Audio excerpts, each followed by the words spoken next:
At 29,029 feet, Mount Everest is more than just the roof of the world. It's one of the most unforgiving places on Earth. Behind its breathtaking beauty lies a chilling reality. Over 300 climbers have lost their lives here since the early 1900s.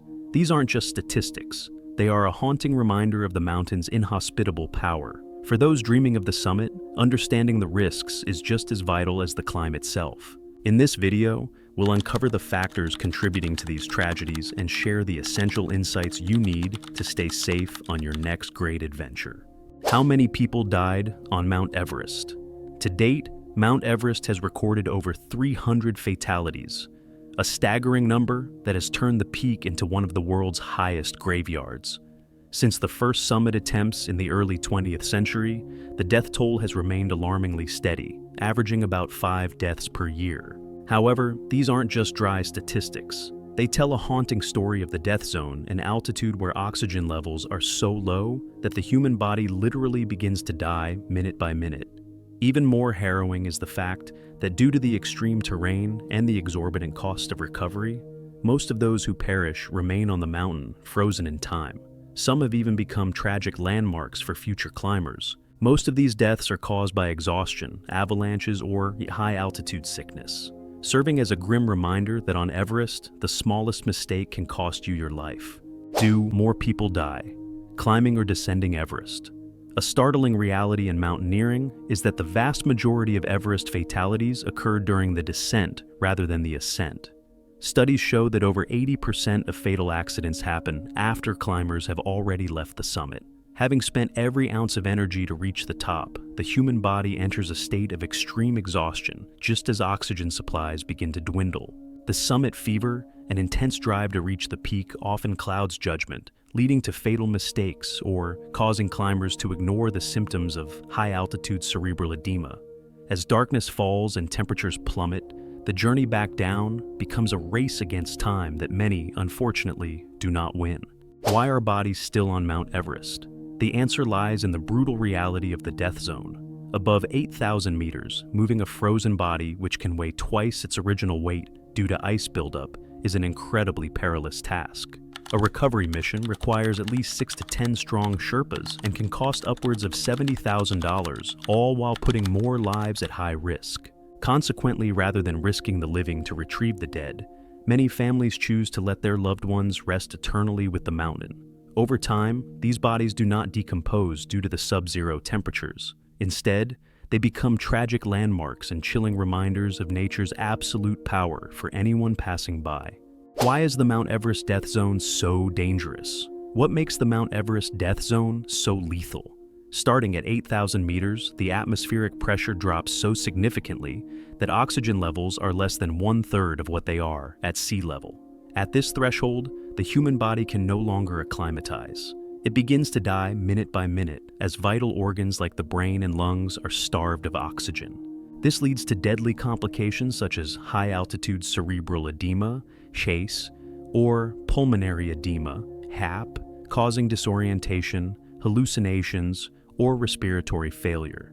Combined with bone-chilling temperatures that can plummet to minus 60 degrees Celsius and hurricane-force winds, the death zone creates an environment where even supplemental oxygen is only a temporary fix. Here, time is your greatest enemy. Every second you stay is a second closer to the absolute limit of human survival. The Eternal Souls of Everest, 5 most haunting tragedies. 1. George Mallory, 1924. The century-old mystery. George Mallory, the legendary British climber, vanished in 1924 alongside his partner, Andrew Irvine. For 75 years, the world wondered if they were actually the first to summit Everest before perishing.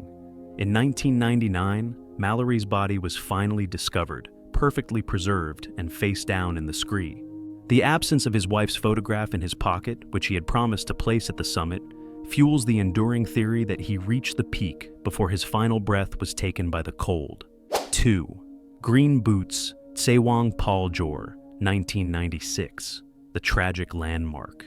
Green Boots is perhaps the most famous body on Everest, believed to be Indian climber Tsewang Paljor. During the 1996 disaster, Paljor sought shelter in a limestone cave at 8,500 meters during a blizzard. For 2 decades, his curled body and bright neon boots served as a grim marker for other climbers. His presence remains a brutal reminder that in the death zone, rescue is often an impossible feat. 3. Sleeping Beauty, Frances Arsenyev, 1998. The Frozen Plea. Frances Arsenyev became the first American woman to summit Everest without supplemental oxygen. But she never returned to celebrate. After collapsing during her descent, she was stranded while her husband went missing, trying to save her. 2 other climbers found Frances still alive, but were forced to leave her due to the perilous conditions. Her plea, "Don't leave me," haunted them forever. She lay there in a sleep-like pose until she was finally buried over the mountainside in 2007. 4. Rob Hall, 1996. The Final Call from the Edge. Rob Hall, a veteran guide, perished in the 1996 disaster after refusing to abandon an exhausted client. Stranded near the summit during a fierce storm, Hall spent his final hours talking to his pregnant wife back home via satellite phone. His last words, "Sleep well, my sweetheart. Please don't worry too much," became one of the most tragic moments in mountaineering history. A testament to humanity amidst the harshest conditions. How do deaths on Everest compare to Kilimanjaro?